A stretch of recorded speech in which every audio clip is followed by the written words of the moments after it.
In this edition of the Bucs Report, we talk about the ongoing search for an offensive coordinator next on this edition of the Bucs Report. Let's go.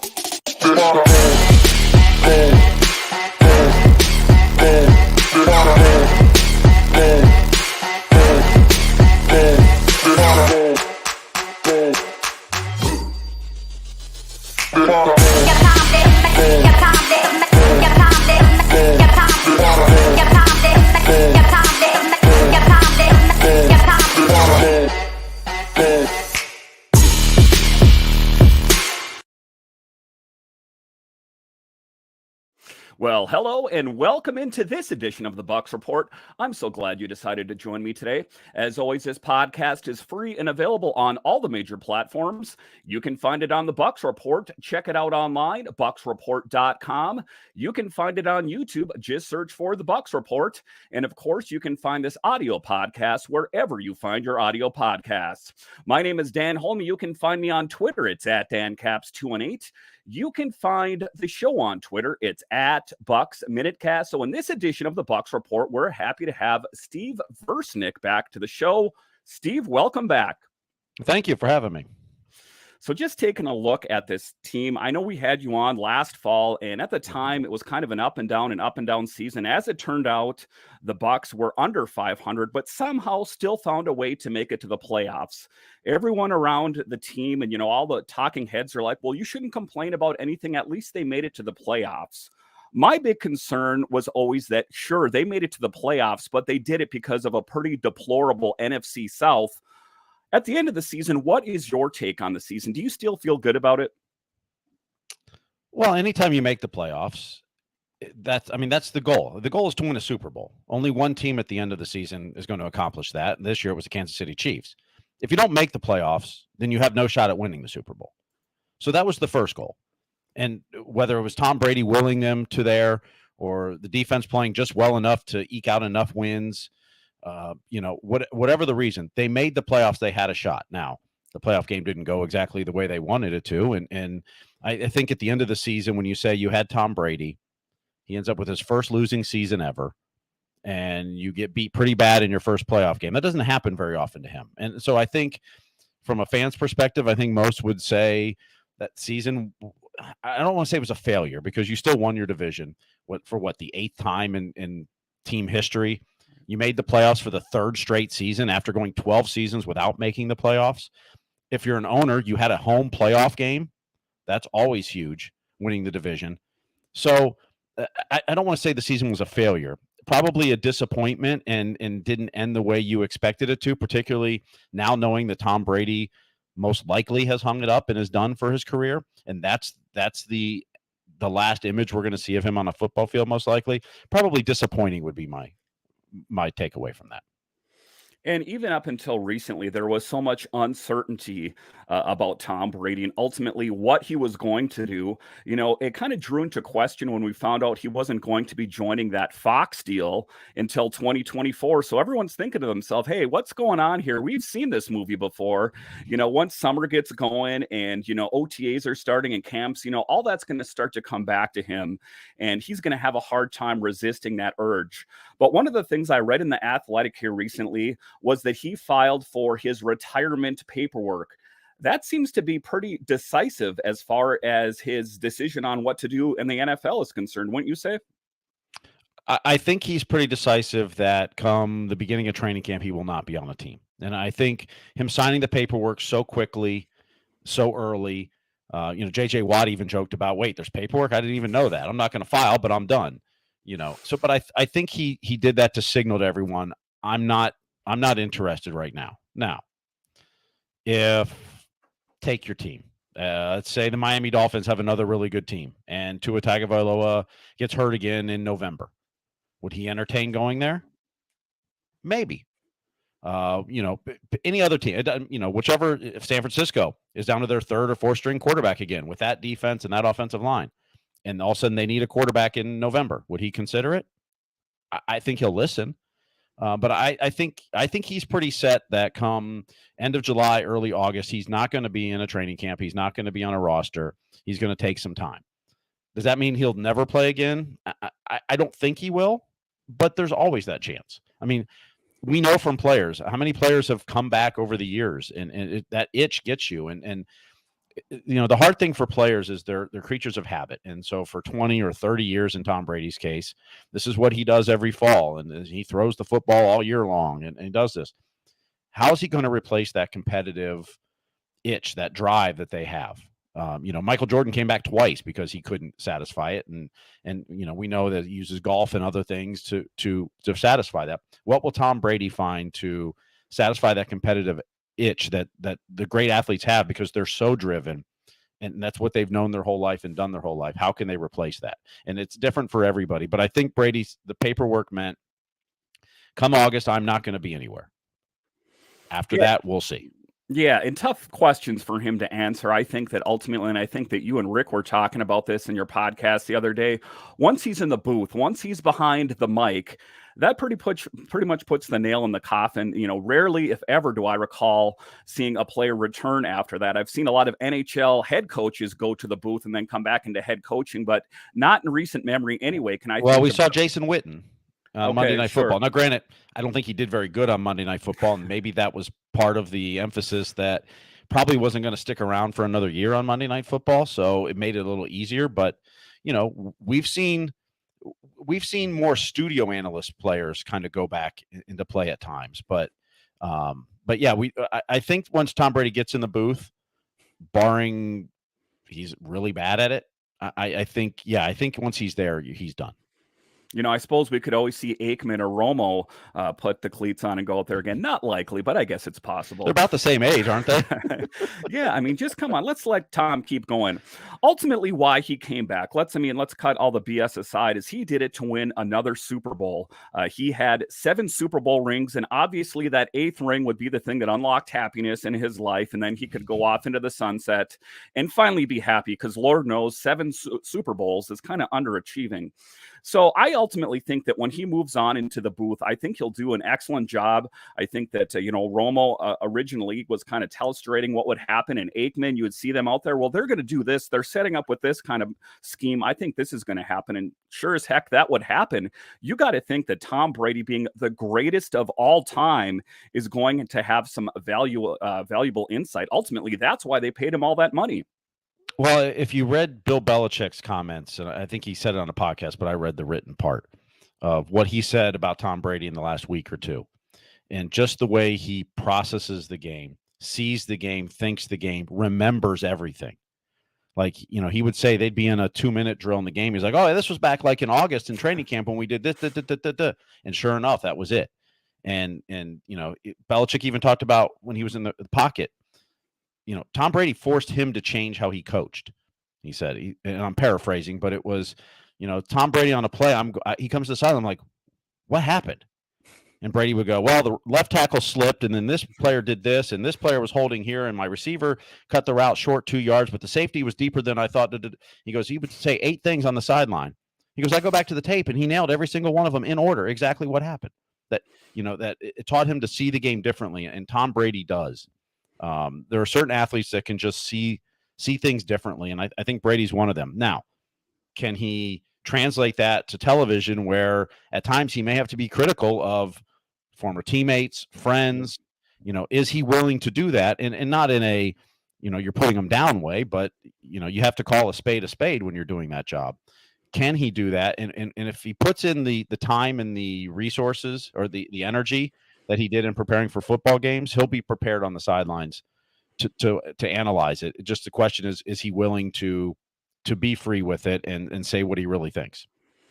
I think part of that was just because he was an active player, and, he was going to try to stand up for his former teammates. But now, if he's a bit removed from the situation, maybe perhaps he can be a bit more critical. He does prepare for everything he does in his life. So that he's going to want to knock that out of the park, if you will. So now there's a lot of questions at the QB position. Trask is the only quarterback under contract going forward. It does make it a bit interesting as they try to recruit or sign an offensive coordinator. Lord knows there's been a myriad of different options out there. I was really hoping for Dan Pitcher, I got to say, at the end of the day. But just taking a look at it here, Trask is the quarterback under contract after this season. So what did they do? Did they go out and sign a grizzled old vet to kind of compete for that starting job? Or do you think they make a big push? Ultimately, it's my belief that they don't have the money to sign a Carr. They don't have the money to sign a Garoppolo, any of those big guys out there. They're going to have to settle for a quarterback that's maybe a little bit less than what they've been used to the last few seasons here. And it's going to be tough for Bucs fans because, Lord knows this team wandered out in the wilderness for quite a few years before Tom Brady came here, and he brought the 3-ring circus. And I think to a certain extent, a lot of Bucs fans thought, well, this is what we're going to get used to. Wipe all that off the whiteboard. We're back to square one here. What does this team look like with Trask at the quarterback, if that is ultimately the case? Well, I don't think we know. I mean, we've seen Trask in a couple preseason games, and we saw him in Week 18, mop-up duty in Atlanta.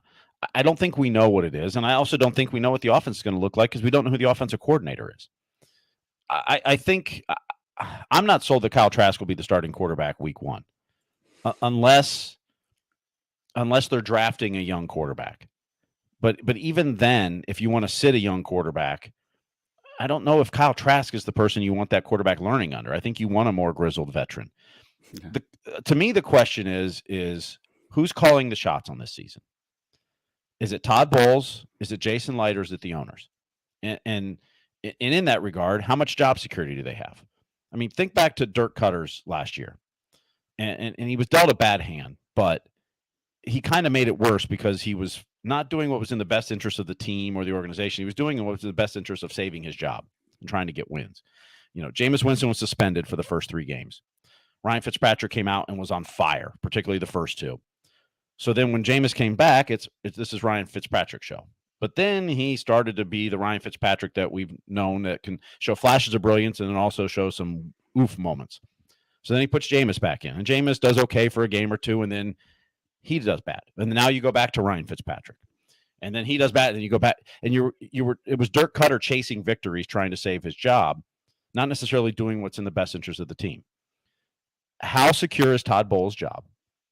How convinced are the Glazers and Jason Light about the plan he has, whether it's for this year, 2 years, 3-year plan? So who's calling the shots? If it's Todd Bowles, you need if you think your job's on the line, you need a Derek Carr, even a Baker Mayfield, any of those types. You're going to need a quarterback like that unless you really think Kyle Trask is going to get you wins. If the organization is just kind of like, this is a pay it up year, and we kicked all that money down the road, we want to clear all that this year so that we can, really start attacking in 2024. Not tanking, not trying to lose, but the salary cap is an accounting thing. At some point, you have to pay it up. I mean, could they sign Derek Carr this year? Absolutely, they can. But it's accounting, and it's moving a lot of money around, and maybe you have to get rid of a few guys to do it. But they could do it if they wanted to, and if he wanted to come here. I mean, it does take 2 to tango. So, who's calling the shots as far as is Jason Light's job secure? Is Todd Bowles' job secure past this season? And that changes the dynamic, particularly if you're going to draft a young quarterback. It kind of changes everything. So tell me. And I don't think we know, but tell me who's really calling the shots. Is it the Glazers saying we're going to save some money this year and pay it good, or pay everything off? Or is it we think the NFC South is still fairly weak? We have a shot to win the division again. Once you win the division, you get a home playoff game, and anything can go in the playoffs. So let's go get a Mayfield or name whichever quarterback, Gardner Minshew, whoever you think could help you win. Yeah, and it's a tough thing, if you just take a look at what Todd Bowles had. And, ultimately, he was kind of given the job, as you guys talked about in your podcast there recently. He wasn't, they didn't really go out and seek anyone. That was one of the things that has bugged me about this entire season, is that Bruce Arians said he wasn't going to be the coach. And they're like, hey, you over there, you want to be the head coach? The job's yours. This was the last season with Tom Brady, the greatest quarterback of all time, and you're like, hey, you want to be the head coach of this team? Let's forget about the clock mismanagement. Let's talk about everything that went off. Talk about the fourth downs where they could have most likely got a first down and potentially scored a touchdown. If you put that all in the calculator and look at it, you're like, what are you doing? The onus of this, to a certain extent, has to go on Jason Licht, and I don't want to speak too disparaging of him. He was the guy that got Brady here. He got Gronkowski here. He got some marquee names here. Got Bruce Arians here. He's got Bruce Arians. That's what kind of set the whole wheels in motion. When that happened, I remember, this changes everything. So the accolades and everything is well deserved, but ultimately a last year squandered with Tom Brady. And I know I spoke about this with you before, and you're like, but what if they win the Super Bowl? You wouldn't be saying that. And touche, that's an excellent point, but they didn't. And, it was a tough thing because not only was he trying to call the defense, he was trying to do the head coaching thing. You think they would have had someone whispering in his ear, a veteran that was on the coaching staff to say, hey, maybe this would be a good time to take a timeout, or maybe you should go for it. It just seems like, to an extent, Bowles was in over his head, and it kind of was evident the whole way through. So Monday morning quarterback looking in the rearview mirror, I think that the Bucs should have just wiped the slate clean. I mean, they got pretty much rid of all the other coaches. Why not get rid of him as well? Well, and I think it goes back to what do the Glazers think this season is going to be.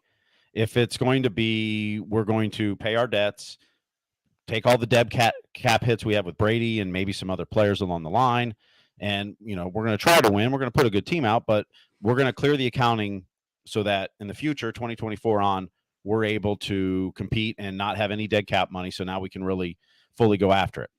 If that's the case, why would you let your coach go now and be paying two coaches for this season if that's kind of your end goal? Now, that's not the only reason you may not do it. Two, Bruce Arians stepped aside at the end of March. At that point, you don't have any options for coaches. Yes, you could go out and get an offensive coordinator, defensive coordinator to promote them up and hire someone. The problem is they can't bring a staff with them at that point. I mean, everybody's staffs are locked in. I mean, that's one of the things now. The Bucs offensive coordinator search should speed up because now all the head coaching jobs are filled. Finally, the Cardinals and the Colts fulfilled their jobs today. So now the game of musical chairs is going, and everyone's got to hop on before they're left without a chair because now those staffs are being hired as well. So, that speeds things up. But when you make the move in March, you didn't have a lot of choice. Right. And let's not pretend that Tom Brady didn't know what was going on and didn't tacitly approve the change.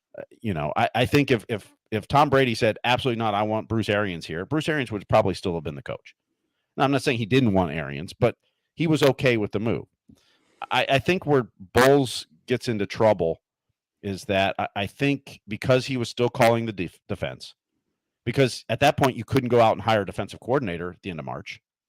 So he's calling the defense. He's spending so much time on the defensive side that I think some of those bigger picture things got missed. They didn't really add to the staff at all, and it wasn't his staff. It's not necessarily the guys he trusts and he knows, and that. Yes, he's part of Bruce Arians' staff, and Bruce Arians is very loyal to his staff, but that wasn't Bowles' staff. And I think we've seen with the changes, there was a lot of, whether it was the season itself or just I need my guys in here, not Bruce's guys. I think you're seeing the changes now. I mean, some of the changes surprised me. The offensive line and the running game coordinator still there when that was really bad this year surprises me. But obviously Todd Bowles must think those are his guys and they think alike and where they want to go with things. So, and then the question now is that we do know that Brady has moved on. If he does come back to the NFL, there's a pretty good chance it's not going to be on the Buccaneers. And there was a true magnetism, I would say, about Tom Brady out there. And it's interesting now that we have some free agents, most notably Levante David and Jamel Dean. However, there's other big ones out there. I would say Sean Murphy-Bunting, Keanu Neal, Logan Ryan. I mean, there's a lot of big name free agencies that the Bucs are going to have to come to terms with. Are they going to bring them back? Being that Brady is gone now, and we don't really know who the starting quarterback is, it's going to be hard to bring back a lot of those players. And, that's the part that has me worried the most is if the team could stay intact for the most part, save Tom Brady, then I guess I would feel okay. But now that Brady has rolled off into the sunset, ultimately, what is the nucleus of this team going to look like? That's a hard part as well. Well, the free agents, I mean, you bring up Jamel Dean. I think he's probably going to go. He's one of the best free agent cornerbacks in this class. He's probably going to go get money and go elsewhere. Levante David's a case where, is it important for him to finish his career in Tampa Bay? Does he like it here? Does he want to stay here? I think if he does and he's willing to take a reduced salary, but a decent salary, I think the Glazers will keep him as long as he wants to play. I think as we get down the road with Mike Evans, I think that's going to be the same scenario too. If Mike wants to stay here and finish his career as a Buccaneer and play for one team. I think a lot of the other free agents, when you look at this roster, I think they're going to evaluate money and situation of where they're going and make that decision. Now, don't forget on the defensive side, as much as I say that, Jamel Dean may love playing for Todd Bowles or Sean Murphy Bunting or Levante David. I mean, it's a defensive head coach. And the defense played pretty well this year. They didn't get a lot of turnovers. That would be the one thing you had issues with on the defense. And occasionally late in games, they struggled. But overall, it was a good defense. It was the offense that was the problem on this team. So if they like playing for Todd Bowles and they like Tampa Bay, and if you're particularly Levante David and you want to finish your career in one place, yeah, I think they could sign some of them.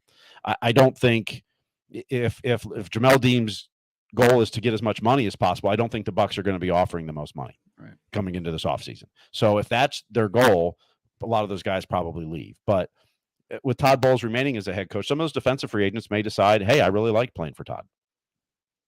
Yeah, I mean, and that's a fair point as well. And I guess a lot is to be determined on who the quarterback's going to be. But like we talked about off the top there, the offensive coordinator. So Scott Montgomery, his history, Detroit Lions assistant coach, recently 2-year running back coach with the Colts. Again, there's just a long laundry list there of different guys. Clint Kubiak and Jim Bob Cooter and Todd Monken and Dan Pitcher.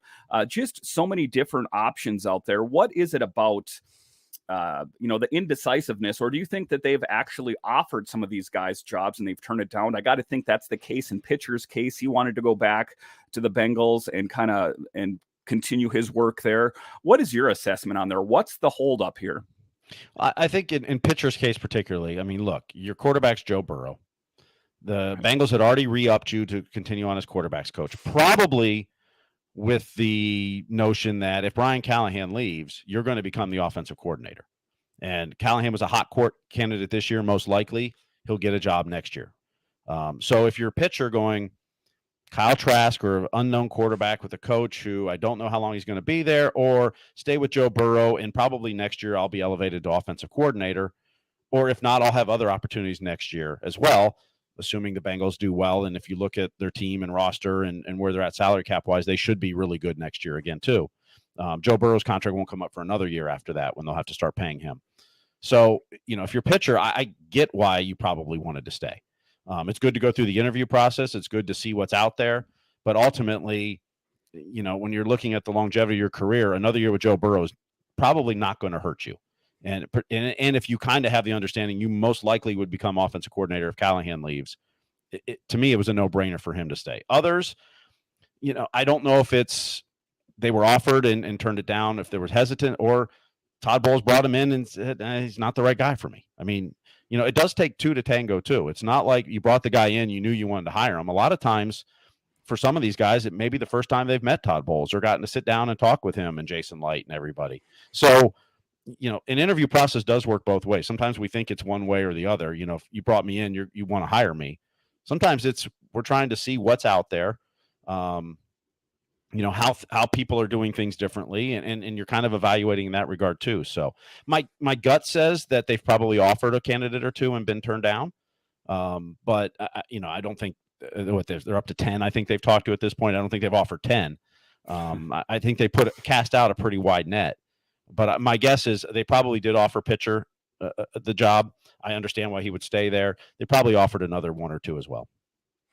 Yeah, and it's a tough one here. So I think, what it's coming down to here is we know that, like I spoke of, Scotty Montgomery, and then also Rams assistant coach Thomas Brown, who's headed up there for that second interview in Carolina there. So do you have a favorite among those two, if, say, it's down to those two? I think Brown is the most likely to say yes if you offer him. I think, you're at the Rams there. Stafford's getting older. Sean McVay is year to year at this point. Last year he thought about it. This year he said, I'm going to take time. And then they kind of went to him and said, we're going to break this up if you don't resign. And you kind of have to make that commitment immediately. You don't get to wait till March like Tom Brady did last year.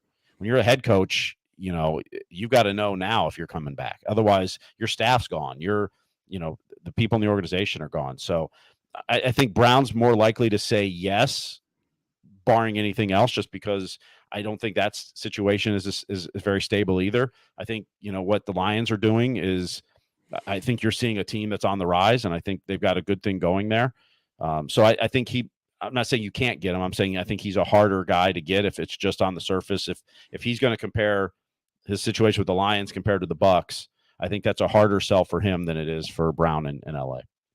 Yeah, some tough questions ahead for the Bucs, for Jason Licht, and ultimately the Glazers about the future of this team. Mm-hmm. Steve, I want to thank you once again for joining us on this edition of the Bucs Minicast. Everyone knows your podcast, Sports Day Tampa Bay Podcast. It is the go-to podcast for everything Bucs and Rays and pretty much everything else. Lightning, I guess you guys kind of do it all. But if you're not from the Tampa area, why don't you tell everyone where we can find your work? You can find it anywhere you get your podcast. Just search Sports Day Tampa Bay, or you can search for Rick Stroud, the Bucs, longtime Bucs beat writer for the Tampa Bay Times. On Twitter, we're at Sports Day TB. Rick is at NFL Stroud. I'm at Steve Versnick. So you can find us there on Twitter, but of course, anywhere you listen to podcasts, Apple, Google, Spotify, all that, Amazon, all that stuff. Just search Sports Day Tampa Bay. All right, Steve, once again, thank you for joining us on this edition of the Bucs Minicast, or the Bucs Report. Sorry, I host two podcasts. I'll talk to you again next time.